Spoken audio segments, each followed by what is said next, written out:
Salut à tous, c'est Sandbarb, comment allez-vous? Moi ça va super. Aujourd'hui, on se retrouve sur Sea of Thieves pour engager une bonne session sur Sea of Thieves en 2025. On y va, c'est parti. Tout d'abord sur Sea of Thieves, vous allez devoir choisir votre bateau dans le menu principal. Petit disclaimer pour vous montrer le menu principal du jeu qui est très rapide, juste pour vous montrer où est-ce que vous pouvez acheter le bateau capitaine. Donc là vous voyez, il y a le voyage inaugural, c'est le tutoriel, je vous invite à le faire.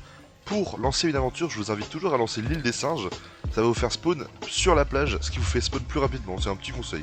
Haute mer, mer calme. Haute mer avec des joueurs où vous pouvez faire le jeu dans son entièreté. Et puis mer calme où vous pouvez pas monter plus de niveau 25 ni avoir beaucoup d'or puisque c'est divisé par 2 ou 3. On lance en mer haute pour ma part.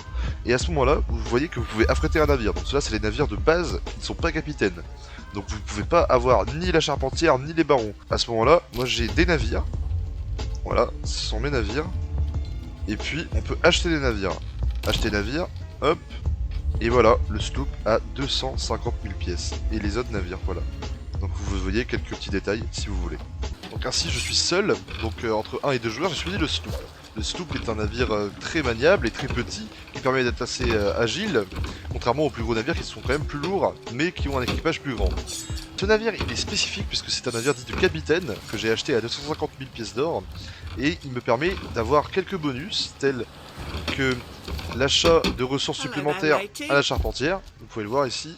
Hop, je peux acheter ça, qui va directement give ces trucs dans mes... Donc c'est des petites quantités, hein, ça doit être 40 planches peut-être, 35 planches, 35 boulets, et il y a 4 ananas je sais dans les provisions, donc c'est assez intéressant. Ça vous permet d'avoir directement dans vos tonneaux, donc rien à faire. Et sinon, pour bien start évidemment, il y a le système de société avec les marchands, ce qui est super intéressant puisque les marchands ils vous vendent des ressources. Dans ressources, il y a plusieurs caisses, telles la caisse de boulets de canon, la caisse de fruits, la caisse de stockage, la caisse de bois et la caisse d'appât. Caisse d'appât qui sera utile que pour la pêche et donc ça va pas être spécialement intéressant si vous ne faites pas de pêche, ne l'achetez pas. Il est super intéressant d'acheter ces caisses, alors quand vous aurez un petit peu plus de pièces d'or, parce que les premières parties seront un peu complexes au point que vous avez peut-être pas l'occasion de dépenser quelques milliers de pièces d'or, vous verrez qu'ils seront très facilement rentabilisés. La caisse de boulets, je vais la prendre pour vous montrer un exemple en fait, hein, ça sert à rien que je prenne tout. Et surtout la caisse de stockage. La caisse de stockage qui est la pierre angulaire finalement de votre start sur Sea of Thieves, le start de session bien sûr. On parle d'une session puisque la session c'est une partie que tu lances et une fois que cette partie est finie, tu perds tout. En fait, donc là on parle d'un start de session, c'est-à-dire que vous allez lancer votre navire, vous allez spawn uniquement sur les avant-postes. Donc 6 des 7 avant-postes vous pouvez spawn. Et dans ces avant-postes vous allez devoir faire des supplies, des ressources pour partir en mer, faire vos aventures. Donc là je viens de prendre une caisse de stockage dans mes mains. Et vous voyez que, alors celui-là ne marche pas, hein, c'est assez marrant, c'est un des choses qui ne marche pas. Je peux fouiller des caisses et des tonneaux. Donc il y a plein de petites caisses, des fois les caisses comme ça elles marchent, celle-ci elle marche. Ok. Il y a une technique aussi pour se déplacer avec les caisses assez rapidement. Il suffit de la jeter sous ses pieds et de la reprendre avec votre bouton d'interaction.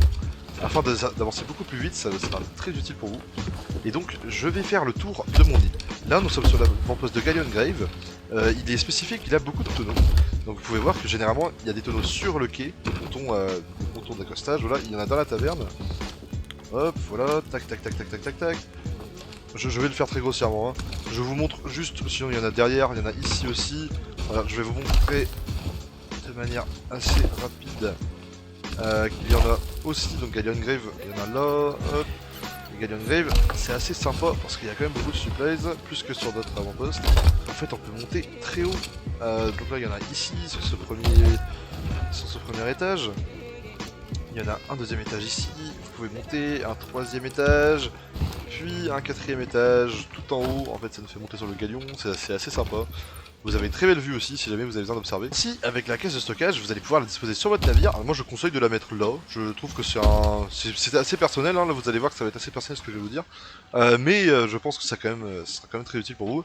Alors généralement ce qu'on fait dans les caisses de sto, c'est qu'on évite de mettre les objets inutiles, donc ça c'est les sangsues, vers de terre et les larves en fait qui sont utiles pour la pêche, hein. En fait vous devez la mettre sur votre canne à pêche pour pêcher certains poissons, enfin je vais plutôt les mettre dans le tonneau de bouffe. Là en fait ça permet d'avoir un lieu de stockage qui n'est pas dans la cale parce que vous pouvez voir que la nourriture et les planches sont en dessous. Donc là vous voyez que j'ai des planches et de la nourriture, tandis que les tonneaux ils sont juste en dessous normalement. Donc ça me permet aussi de me ravitailler si je suis en train de tirer. Aussi la caisse de boulet de canon, elle est très bien puisque moi la caisse de boulet de canon je la mets sur la grille, comme ça dès que tu es en train de canonner, tac tac tac tu te retournes, tu reprends des boulets, tac tac tac, ouais, vous comprenez le principe.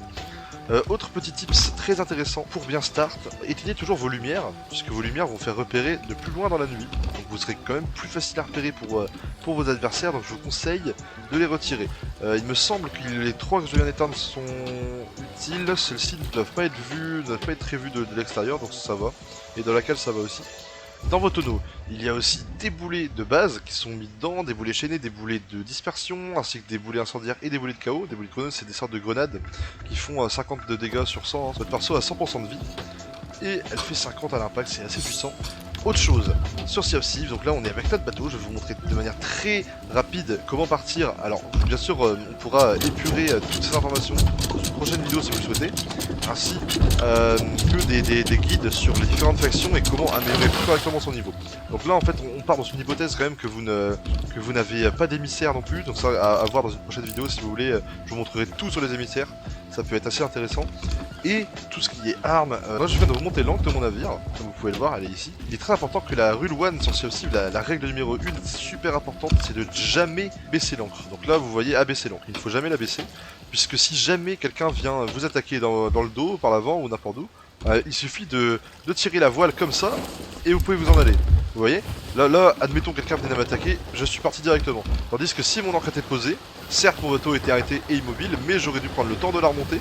Donc les 15 secondes je crois, ou les 10-12 que j'ai pris à monter cette encre. Et après voilà, j'aurais dû mettre ma voile, puis orienter mon bateau, etc. Ce qui aurait permis à mon adversaire de prendre l'avantage sur moi. Donc par sécurité, c'est très utile. On va lancer une quête de base, qui sera, voilà, logiquement la première quête que vous avez. Généralement quand vous commencez Sea of Thieves, voilà, là les gens ils vont aller sur la table des quêtes, hein, parce qu'il faut savoir que pour... en fait il y a 3 moyens sur Sea of Thieves de se faire de l'argent. Et une aventure, soit vous faites des World Events. Donc là vous pouvez voir qu'il y a un galion dessiné en nuage dans le ciel, ce qui signifie qu'il y a un event. Un World Event, c'est-à-dire que toute la map, donc les 6 navires qui sont présents sur chaque map bien sûr, ils peuvent voir cet event et interagir avec, donc couler des bateaux squelettes en l'occurrence, afin de récupérer des trésors. On va juste se diriger en haute mer, ça y est, et on va lancer une petite quête de chercheur de trésors. Hop, et là je vais faire plonger jusqu'au lieu. Ça va me permettre d'aller sous l'océan et de remonter exactement devant l'île où je dois aller. Alors attention, parce qu'il faut le faire que à la première quête que vous faites, sinon vous perdez tous les trésors que vous avez déjà stackés, ce serait très dommage de tout perdre. Donc là je viens de voter, je suis tout seul donc ça vote automatiquement. Je me mets à mon poste de commandement, je conseille toujours, hein, quand vous avez rien à faire, que vous êtes tout seul, voilà, vous pouvez observer et puis vous pouvez vous mettre à votre poste de commande. Et donc là on part sous l'eau. Voilà, on obtient la quête. C'est très intéressant. Comme ça, on va voir. Hop, on a des petites croix en fait sur la petite île où on va aller, qui signifie finalement là où sont enterrés les trésors, bien sûr. On va sortir tel Davy Jones. C'est parti.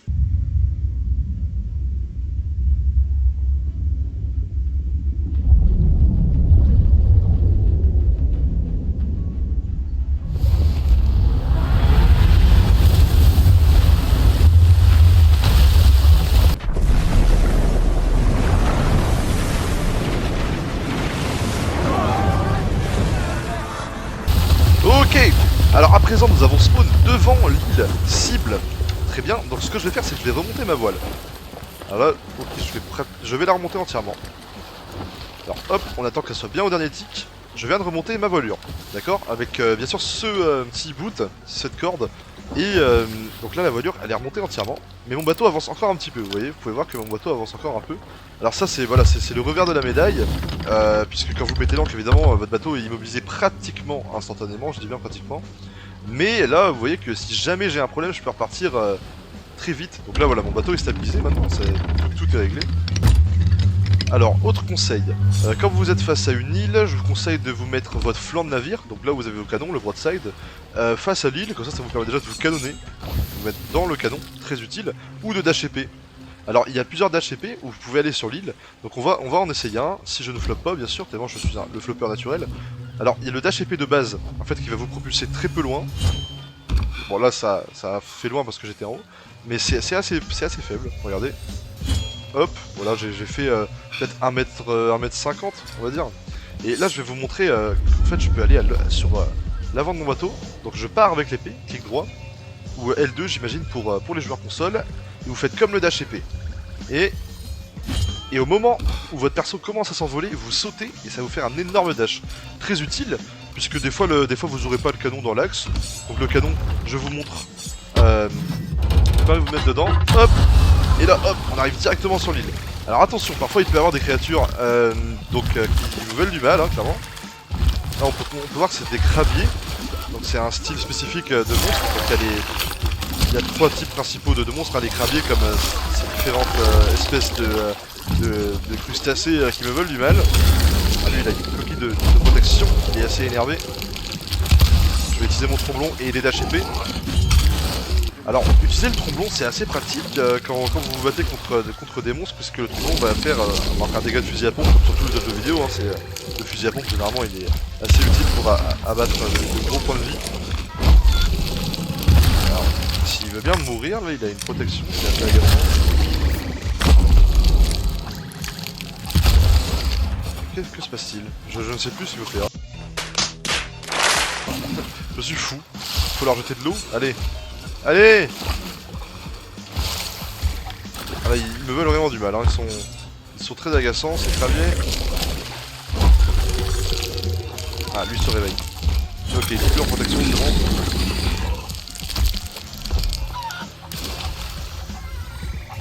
Et lui, il est complètement bugué. Bah, why not? C'est Sea of Thieves, hein. Je plaisante évidemment. Donc là, nous avons donc engagé ces monstres puisqu'ils nous voulaient du mal. Alors là, hop, c'est des sirènes en fait, des statues de scène que vous pouvez détruire.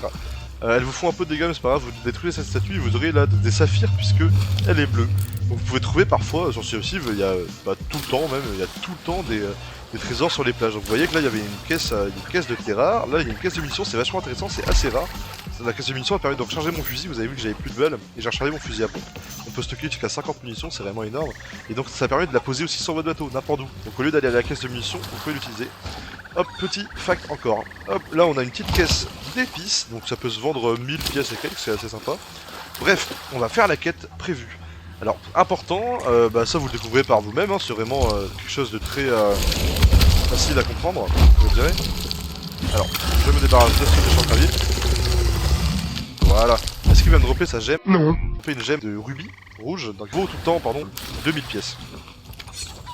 Ainsi, nous allons voir sur cette petite île, donc on voit que c'est la bonne île, hein. Il y a 2 parties de l'île séparées par une petite bande d'eau au milieu, et si vous avez un doute sur votre carte, n'hésitez pas à regarder la boussole qui est, donc l'orientation qui est en haut à droite, et donc là on voit qu'elles sont au sud. Là actuellement je regarde vers le nord, donc je suis dans le même sens que la carte. Et donc là je me retourne, résultat, alors il commence à faire nuit, c'est assez agaçant, vous pouvez aussi sortir votre lanterne. Voilà votre lanterne pour mieux voir, et là je suis pratiquement sûr que le coffre est là. Voilà. Et donc j'ai découvert un coffre au trésor.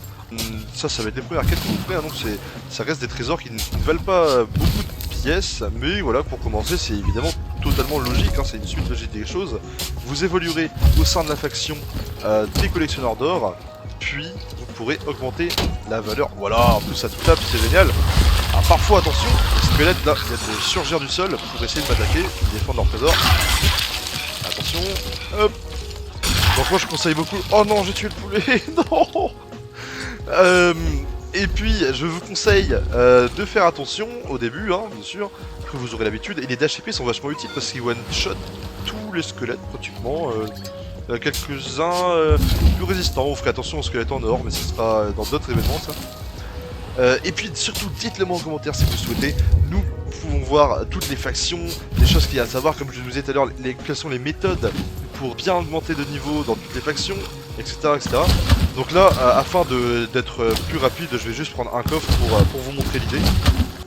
Je vais prendre qu'un seul coffre, évidemment vous prenez tout, et pour vous aider, alors vous pouvez soit les mettre sur une plage, alors j'ai fait un peu n'importe quoi, je suis un peu idiot, vous pouvez orienter votre navire grâce à votre barre, puis utiliser le harpon afin d'attirer directement sur votre navire. Hop, on voit le petit trésor qui brille. Petit conseil, vous le mettez à l'avant, comme ça. Attention à pas le jeter à côté, hein. Vous faites gaffe de pas le jeter dans l'eau. Bref, là c'est très bien, je viens de finir une première quête, ça va être le tout début de Sea of Thieves, vous allez tous faire ça. Et puis là on se rend compte qu'on est à Twins Grove. On va aller à Port-Méric, qui est l'avant-poste le plus proche. Vous pouvez le voir, c'est un avant-poste assez conséquent. Et donc Port-Méric se situe à l'ouest, puisqu'on voit la petite boussole là, qui est même sur mon bateau actuellement. On voit que cette boussole me permet de m'orienter sur la carte. Et si jamais on a un doute, on a notre boussole de main. Ok, donc là on va aller en nord-ouest. Et en plus de notre boussole de main, évidemment, on a notre boussole de barre. On doit aller en nord-ouest. Là, comme précisé, mon ancre elle est pas posée, donc mon navire il peut directement tourner, pas besoin de monter mon ancre. Je ne perds pas de temps, j'ai monté mon trésor, j'ai fini ma petite quête. Et voilà, on est parti pour Port-Mérique. Je reprends directement à Port-Mérique. Je suis de retour à Port-Mérique comme prévu, suite à un petit problème technique assez désagréable ma foi. J'ai dû me résoudre à relancer une partie, ce n'est pas grave, j'avais qu'un coffre de marin qui ne vaut pas grand chose. Donc, pour mettre en perspective la vente de ce coffre, on va imiter une vente. Voilà, je viens d'acheter une caisse, donc une autre caisse que normalement on a sur notre navire, comme on avait vu dans la première partie de la vidéo. On avait une caisse de stockage, une caisse de boulet, voilà, donc celle que vous allez prendre pour naviguer et pour avoir assez de ressources à bord. J'ai acheté une caisse de bois auprès de la marchande pour imiter le fait d'aller vendre un coffre, bien sûr. Donc on imagine que c'est toujours le coffre de marin, malheureusement je l'ai perdu. Et à cause de ce petit problème technique, je vais imiter la vente de notre coffre de marin de tout à l'heure. Comme ça, vous verrez comment se passe la première quête d'un joueur sur Sea of Thieves. On arrive à la banque de Port-Mérique, qui est vachement belle. Donc on peut voir la bannière qui représente les collectionneurs d'or. Donc c'est une faction qui utilise majoritairement les coffres trésors. Donc après vous verrez que là on est sur le plus petit coffre qu'on avait. Donc bien sûr je ne peux pas vendre la caisse de bois puisque ça ne correspond pas à ce qu'il veut. Dites-moi en commentaire si la vidéo vous a plu, laissez-moi vos avis constructifs s'il vous plaît, et bien sûr je pense faire une mini-série sur Sea of Thieves pour les tutos, à savoir les émissaires, les factions, que là qu'on a vu très vaguement en l'occurrence, et par la même occasion peut-être les fables si ça vous intéresse, les fables du flibustier qui sont des aventures scénarisées mises en place par le jeu, ou bien des world events comme on peut voir le navire dans le ciel, ou sinon carrément le mode PVP.